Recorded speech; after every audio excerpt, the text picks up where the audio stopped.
souhaiterais faire un point sur l'avancement des RITA 2. Le réseau d'innovation et de transfert agricole dans les DOM a organisé ces journées techniques ces 2 derniers jours. Elles nous sont finies hier soir. Et c'est en s'appuyant sur les présentations, sur les contributions de chacun durant ces journées techniques que je vous présente aujourd'hui cet état d'avancement. Tout d'abord, vous dire que ces journées qui ont eu lieu hier et avant-hier ont réuni près de 100 personnes. Il y a un problème de son.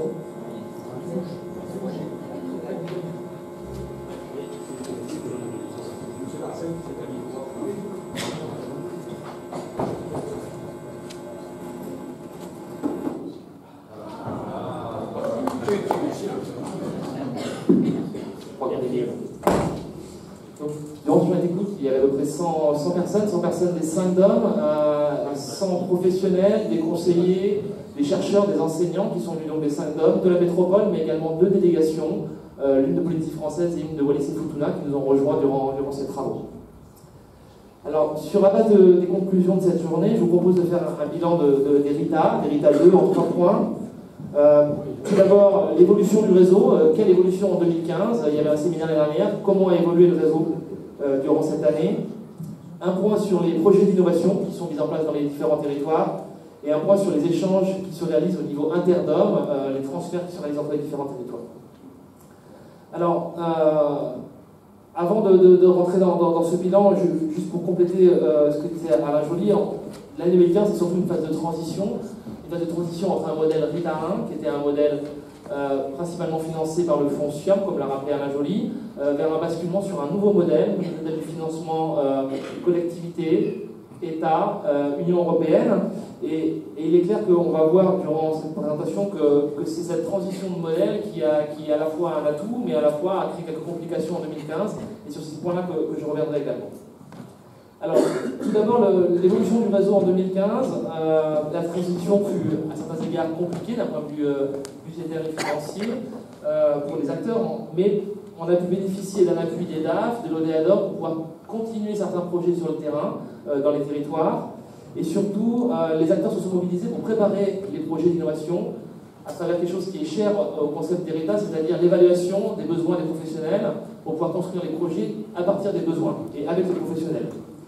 Dans les 5 DOM, se sont mis en place une procédure parfois un peu différente entre les territoires pour pouvoir consulter les professionnels, évaluer avec eux leurs besoins de manière collective et essayer de construire à partir de là les actions en fonction des compétences de chacun.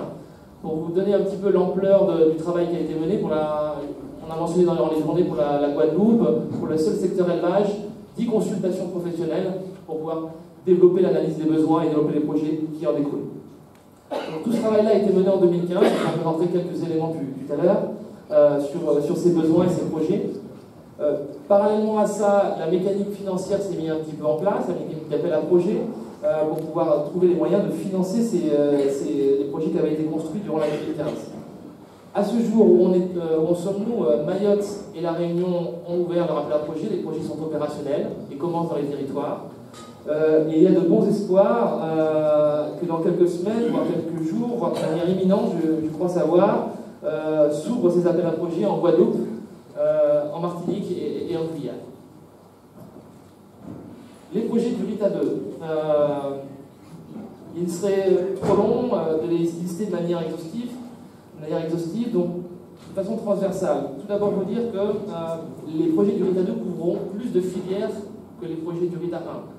Il y a une ouverture, bien sûr, on continue à avoir des projets d'innovation en matière de diversification animale et végétale, mais également il y a une ouverture aux Antilles comme à La Réunion sur la filière canne à sucre, avec l'émergence de projets d'innovation dans ces secteurs-là. On voit aussi que pour La Réunion, par exemple, il y a une sorte de diversification des champs d'intervention avec l'apparition d'un RITA dans le secteur de la production animale. Les RITA 2, on constate également en 2015 que la mobilisation collective a été encore plus large. On a des nouveaux instituts, des nouveaux centres qui rentrent dans la mobilisation collective des RITA, dans les réseaux, et on a une présence qui est amplifiée du côté de l'enseignement agricole et des chambres, qui sont maintenant quasi systématiquement associées aux actions qu'ils ont fait en œuvre. Quelles thématiques sont priorisées dans les DOM? Si on essaie de voir de façon transversale les sujets d'innovation, Alors, il y a des sujets qui sont en continuité par rapport aux travaux qui étaient déjà menés. Alors, pour en lister quelques-uns, les principaux, la diversification végétale reste bien évidemment un sujet fort avec la production et la distribution de matériel végétal avec garantie sanitaire et variétale. Le développement d'itinéraires techniques associé à la réduction d'intrants chimiques est également un champ d'intervention et d'innovation très fort d'Héritas, avec des questions de plantes de service, de fertilité et de lutte intégrée. La question de l'alimentation du bétail, dans une optique bien sûr d'autonomie alimentaire, de réduction des coûts, reste une problématique importante dans l'Héritas. La question sanitaire, toujours végétale, animale, on continue à avoir des actions qui traitent de problèmes comme le HLV.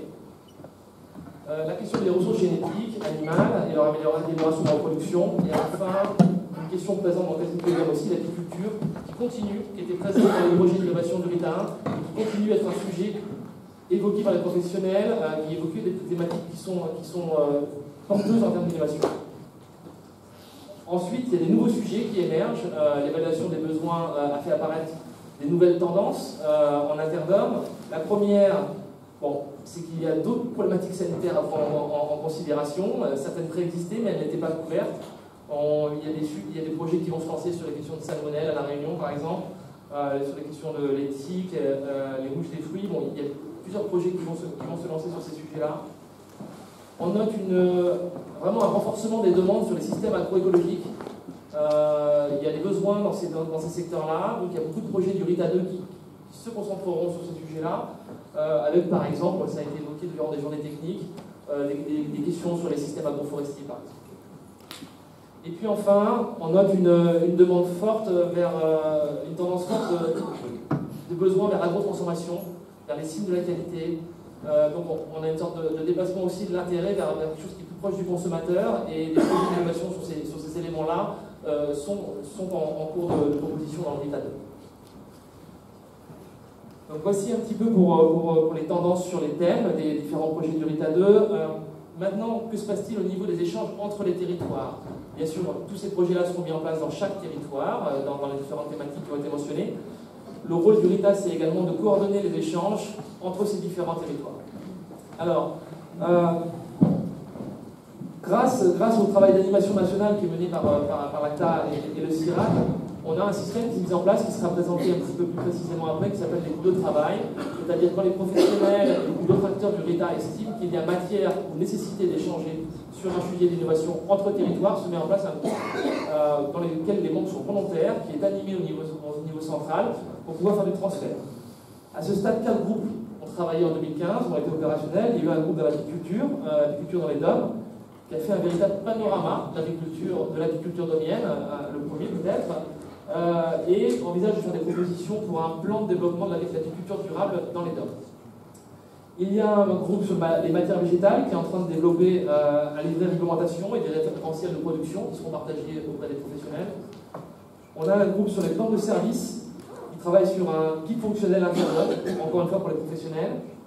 Et on a un groupe de production animale qui s'est attelé à un vaste travail de cartographie des grands thèmes prioritaires qui sera décliné durant l'année 2016. Alors, l'Interdom, c'est ces groupes de travail-là qui échangent tout au long de l'année, indépendamment des journées annuelles comme celle d'aujourd'hui. Et dans le cas de l'Héritas, afin de faciliter ces échanges-là, avait été lancé un travail de développement d'un outil de système d'information qui permette à tous les membres d'Héritas, mais également les gens de l'extérieur, les professionnels, d'autres acteurs des instituts, les chercheurs du conseil, de venir partager et trouver une information sur un portail collectif. Il a été développé par l'administration nationale du RITA, il s'appelle Coatis, qui vous sera présenté tout à l'heure. On espère vraiment que cet outil-là prendra toute sa place dans notre quotidien, entre guillemets technique, et dans le quotidien des agriculteurs.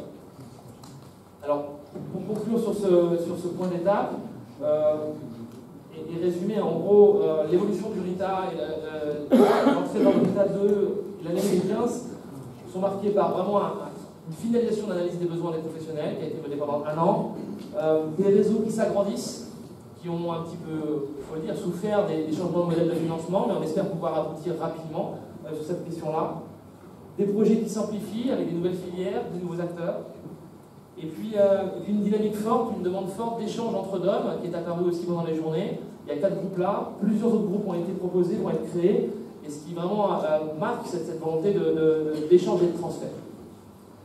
Donc, je termine ce bilan en remerciant au nom du comité d'organisation tous les gens qui ont participé aux journées hier, qui ont permis de dresser à chaud ce premier bilan de l'enseignement. Je vous remercie.